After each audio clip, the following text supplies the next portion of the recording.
So with that, Valerie, we're good to go. You guys can go ahead and get started. Thank you all for your patience. And you're on mute.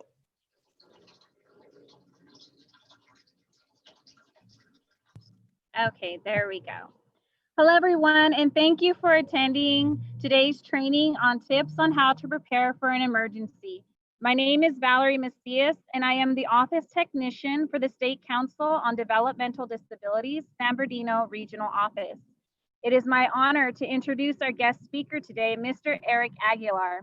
A little background information about Mr. Aguilar is he is the governor appointee for the California Office of Emergency Services Standardized Emergency Management System, a LISTO peer trainer on emergency preparedness, a member of the Citizens Emergency Response Team, as well as a peer advocate trainer, regional advisory committee member, and peer advocacy leader for our San Bernardino Regional Office. Before I turn it over to Eric, I want to remind everyone to please keep your microphones on mute during this presentation. This presentation will be recorded and all training materials will be available to you at the end of the training. Thank you for your patience, and without further delay, it is my honor to introduce Mr. Eric Aguilar.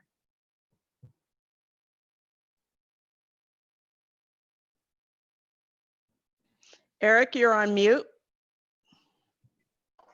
Good afternoon, ladies and gentlemen. My name is Eric Aguilar, and today's lecture will be on basic emergency disaster preparedness kits. A disaster can strike at any time. Being prepared means being ready for earthquakes or floods. Are you prepared?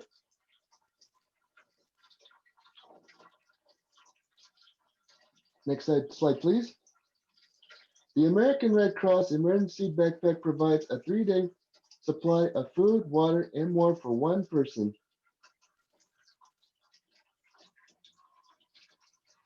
Let me show you what's in my bag. Backpack, backpack, backpack, backpack.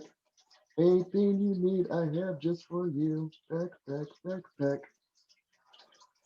Part of how I'm prepared for a natural disaster or for everyday life is I always carry an extra set of batteries on hand for my hearing aids. Each battery lasts up to 1 week, and whenever my hearing aids go beep every 30 minutes, that means it's time to change the battery. And since I wear glasses, a bottle of spray to keep the glasses clean. Within your kit, you can have non-perishable food like a can of Chef Boyardee or a bag of granola. My personal favorite, a bag of sunflower seeds, a jar of multivitamins, a pair of knee pads for protection, a multifunctional tool,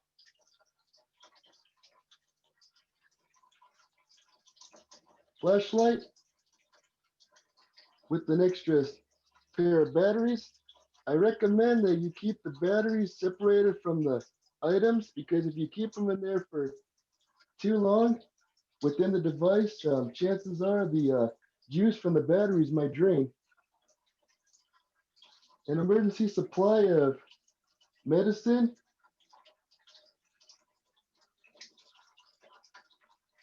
safety whistle, an emergency block of emergency food. Now, each of these have like a 5-year shelf life. Now, you should only use this for an emergencies and not just because.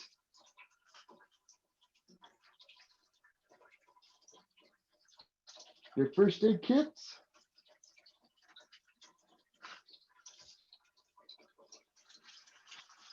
And inside this unique bag here is your hygiene and toiletries.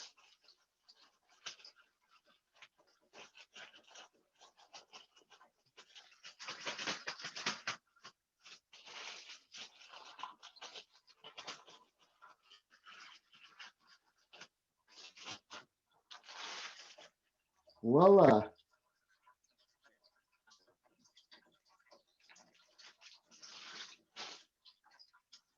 Your emergency water pouches last up to 5 years of shelf life.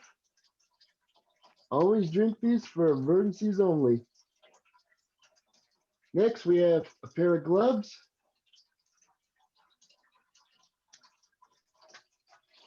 Your emergency poncho for those rainy days.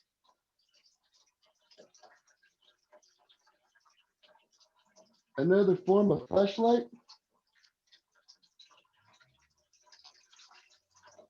Duct tape. Now, in light of this pandemic, a bottle of hand sanitizer, a bag of emergency disposable masks, your emergency blanket, a USB card charger, a dust mask with filter, your standard 6-inch glow stick. Rather than just keep these in your disaster preparedness kit, my grandma always keeps it inside the glove compartment in the car for quicker access. Next we have here is your flashlight and radio and crankable charger with sound.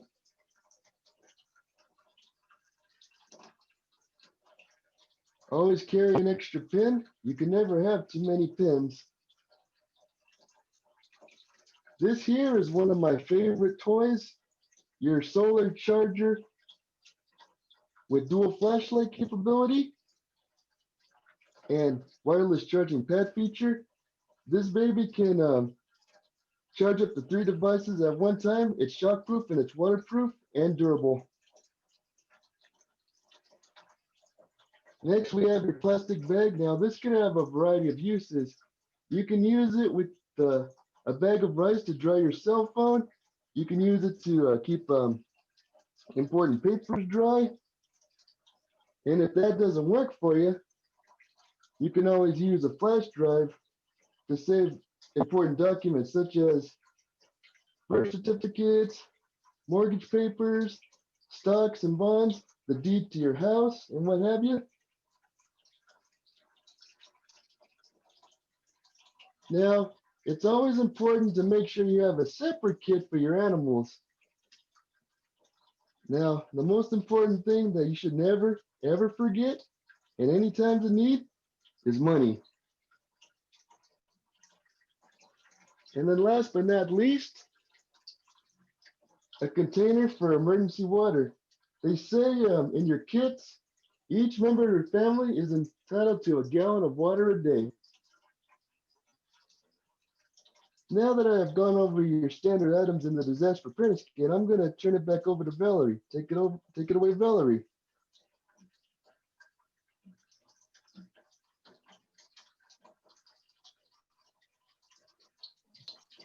Thank you. Thank you, Eric, for demonstrating some of those important items to have in your emergency go backpack. Next, we're going to watch a brief video on feeling safe, being safe.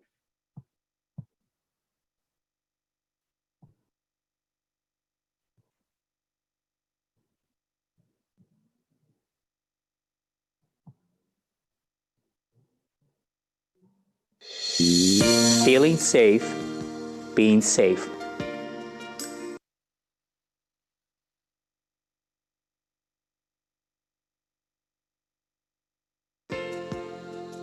Taking the steps to feel prepared and be prepared during a disaster or emergency. Hello, my name is Robert M. Taylor. I'm a member of the California Department of Developmental Services Consumer Advisory Committee. We are a committee of advocates for persons with disabilities who have researched, field tested, published books, and made videos to help people take charge of their lives and be prepared for an emergency. Feeling safe and being safe during an emergency situation is the right of all people.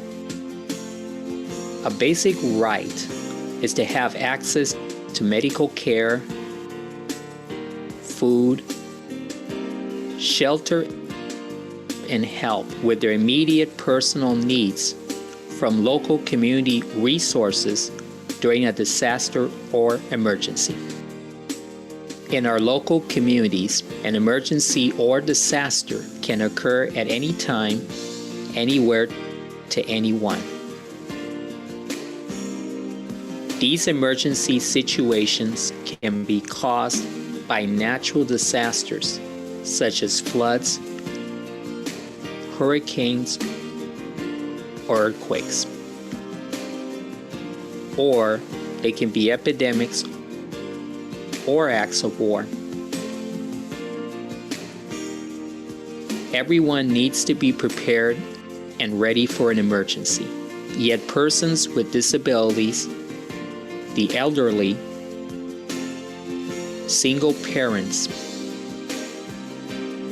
individuals living in group settings, the homeless, those in hard-to-reach areas, and others are challenged in finding ways that will help connect them to resources and supports during times of immediate need. Being prepared in a disaster or emergency can help you feel in control and keep you safe. It can also help you communicate what is important for others to know so they can assist you. The Feeling Safe, Being Safe worksheet and magnet can be personalized to where you live and what type of emergency your area experiences. People in many states are now using the tools and adapting them to their specific needs. In this video, you will see Sam create a personal plan using Think, Plan, Do. Sam thinks about what is important in an emergency, makes a plan to be shared with others, then takes action, Do, completes the worksheet, magnet, and puts together a personalized emergency kit. Feeling safe, being safe is for all people. Remember, with preparation, sharing, and support, you can feel safer in an emergency or disaster.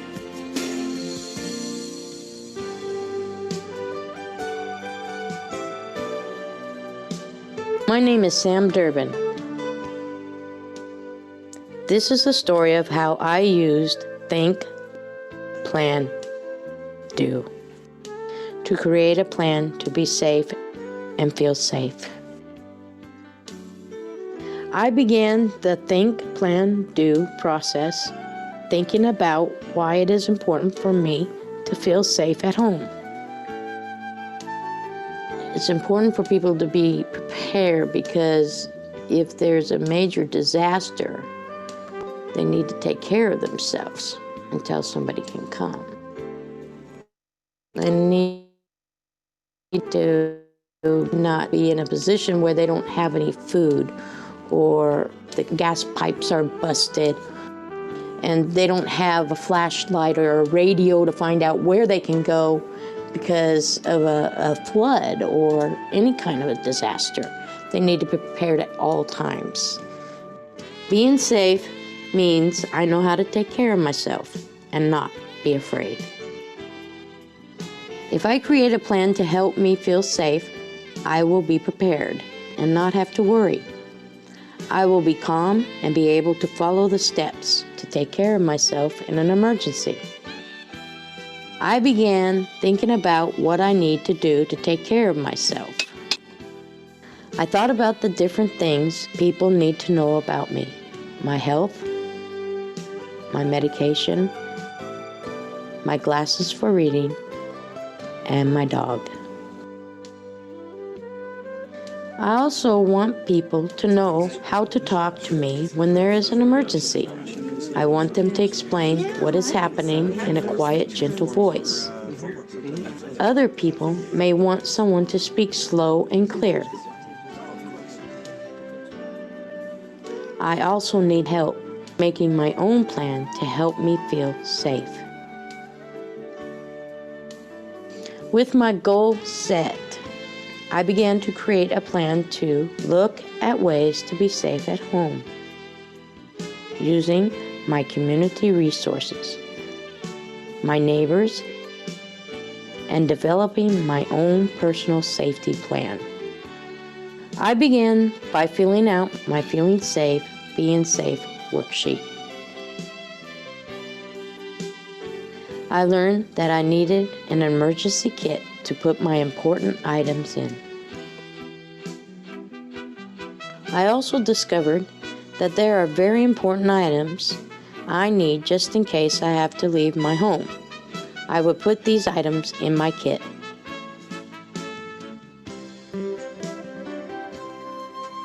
I also need to know who to call in case of an emergency and ask where to go if I had to leave my home.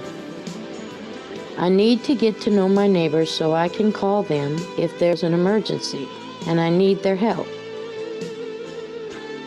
I also have a friend at work that I can call in an emergency. By creating my plan, I know that I will be able to practice and be prepared for an emergency. I would also be able to tell other people how to help me. Do. I took action by creating my plan. I made a list of things I need to put in my kit, a list of all my medical conditions, medications, insurance, and some money. I put them in a plastic bag so they don't get wet. Other things to include in my kit are food, water, eyeglasses, flashlight, whistle, radio, and emergency supplies. I put all of my emergency items in the kit and placed it by the door so that it will be easy for me to take if I have to leave my home.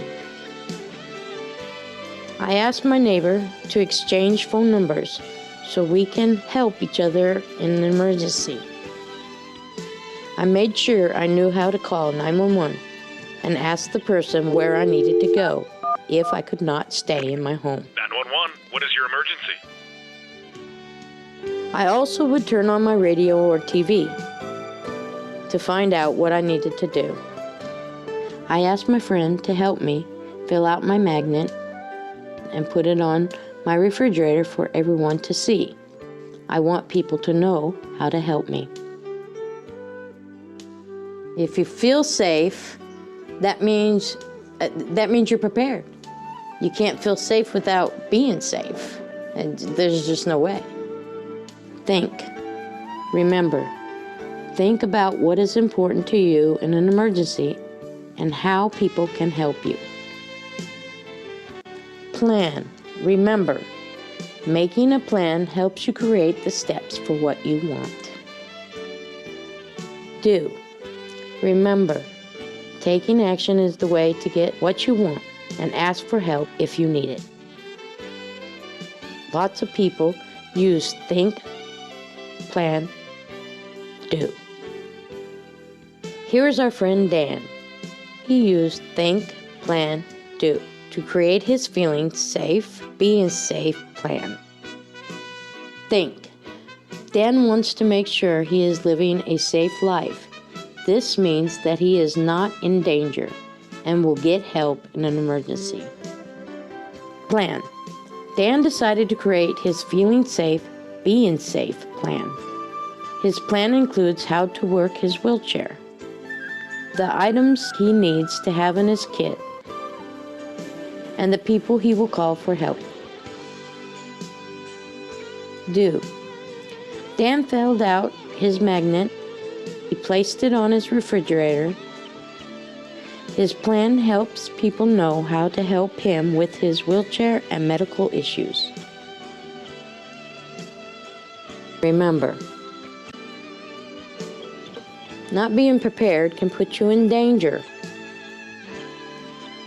Not sharing your plan means no one will know how to help you. Not practicing your plan can make you feel unprepared and worried. Have someone help you fill out your magnet and worksheet and gather the items you need for an emergency.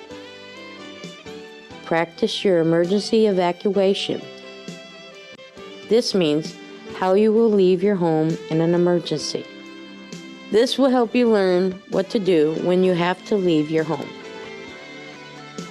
I hope you enjoyed the presentation. Remember, feel safe and be safe. Thank you.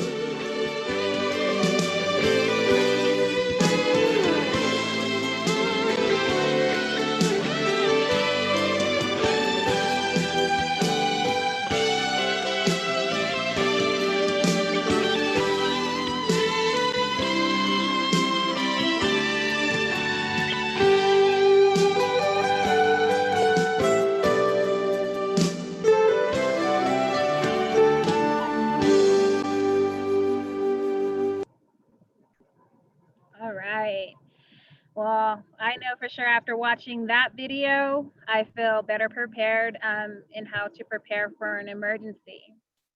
So with that, I am going to turn it back over to Eric as he has a surprise. Oh wait, I'm sorry. I'm going to turn it back over to Eric. Go ahead, Eric. Now you can find most of these items I showed earlier at your local stores, such as the Big Lots, Amazon, online, Dollar General, Dollar Tree, Target, Rite Aid, and Walmart. One of the great things on how to stack up on your emergency preparedness kit is to try to pick up one item per week. With that, I would like to also, Eric has a surprise for everybody.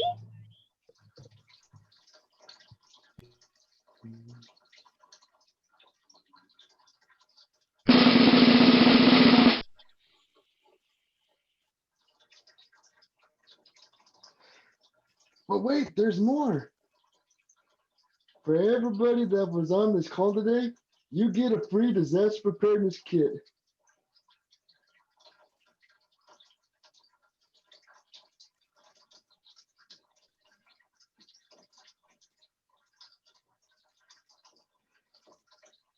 Are you guys interested in more training on fires, floods, earthquakes, or loss of power? If so, we will be conducting future lectures on all these subjects.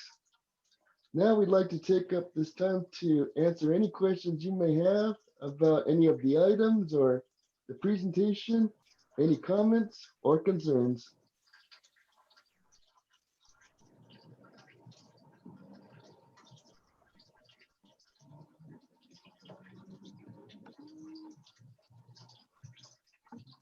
Well, thank you, Eric, and thank you, Valerie.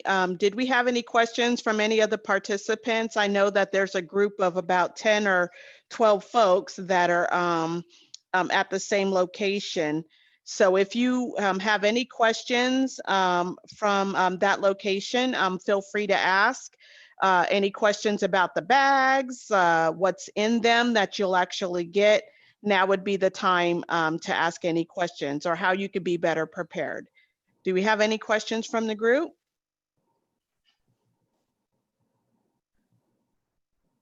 And you could either ask them by unmuting yourself or you can put them into chat. Don't be shy, Okay. guys. And it looks like there aren't any questions from that group in particular. But in terms of the trainings that you're going to do, Eric, I do have a question. Are you going to go more in depth into those topics when you talk about those trainings? So let's say you're talking about, we've been having a lot of power outages lately. Are you going to be talking about what you could do before, during, and after a power outage? What exactly? Absolutely. So you're going to go more in depth with that? All right. And so we just want to definitely thank you. Thank you, Eric Aguilar, and thank you for representing the Inland Empire and actually others throughout the state with California Office of Emergency Services. And thank you for your service with the CERT team and all the other things that you do. Thank you to Valerie from the San Bernardino Regional Office for State Council on your input on this presentation. You guys did a great job. And thank you to all the participants who attended today. You will be getting a certificate of participation for today along with the backpack. You will also be getting the Feeling Safe, Being Safe information as well.